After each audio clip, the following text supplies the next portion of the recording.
Friends, welcome to Ruchitha cooking. இன்றைக்கி நம்ம என்ன பார்க்க போகிறோன்னா, ஒரு எக்லெஸ் ரவா கேக் தான் பார்க்க போகிறோம். இதுக்கு தேவையான பொருட்களை பார்த்துடலாமா? ரவா 100 கிராமு, சர்க்கரை 75 கிராமு, தயிர் ஒரு அரை கப்பு, பால் அரை கப்பு. நான் ஆயிலுக்கு பதிலாக பட்டரும் எண்ணெயும் சேர்த்துருக்கேன், நெய்யும் சேர்த்துருக்கேன். இது எல்லாத்தையும் நம்ம மிக்ஸ் பண்ணிக்கலாம். பவுல் எடுத்துக்கலாம். அதில் நம்ம 75 கிராம் சுகர் போட்டுக்கலாம்.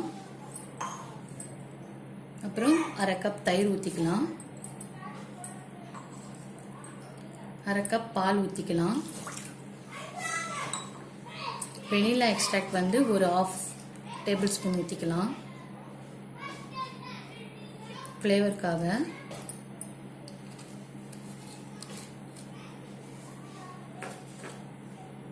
இந்த பட்டரு நெய் இது எல்லாத்தையும் போட்டு கலக்கிடலாம்.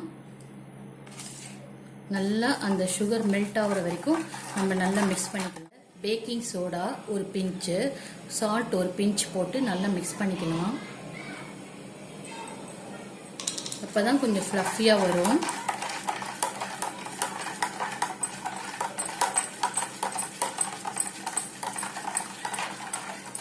இது கூட நம்ம எடுத்து வச்சிருந்த ரவையும் சேர்த்து மிக்ஸ் பண்ணிக்கலாம்.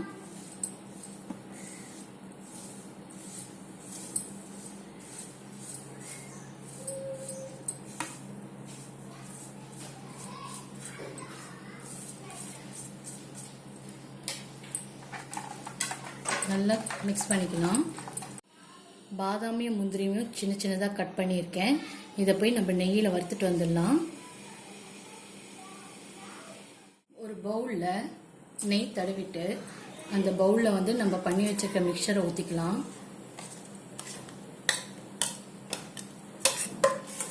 எப்பயுமே எந்த ஸ்வீட் செஞ்சாலுமே கொஞ்சோண்டு உப்பு போட்டிங்கன்னா அந்த ஸ்வீட் உங்களுக்கு ரொம்ப டேஸ்டாக இருக்கும். அந்த ஸ்வீட்டை என்ஹான்ஸ் பண்ணி தரும்.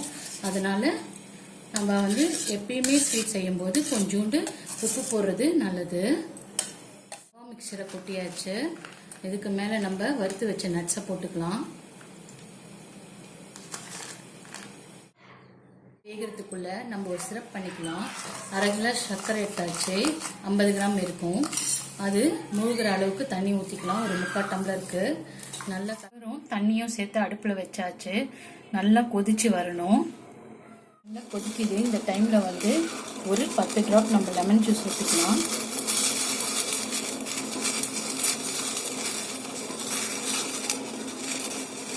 அவ்வளோதான், சர்க்கரை கரைஞ்சா போதும்.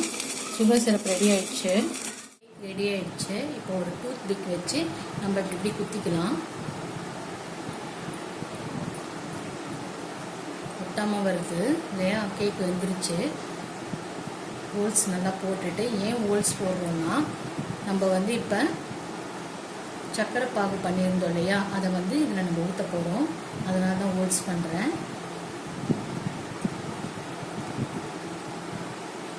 இப்போ உங்களுக்கு நல்லா ஈவனாக இறங்கும். உள்ள நம்ம பண்ணி வச்சுருந்த சுகர் சிரப்பை ஊற்றிக்கலாம். கேக் நல்ல மாய்ஸ்சராக இருக்கும் சுகர் சிரப் ஊற்றுறதுனால.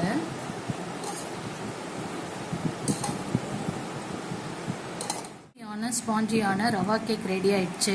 நீங்களும் உங்கள் வீட்டில் ட்ரை பண்ணிவிட்டு எப்படி வந்ததுன்னு சொல்லுங்கள்.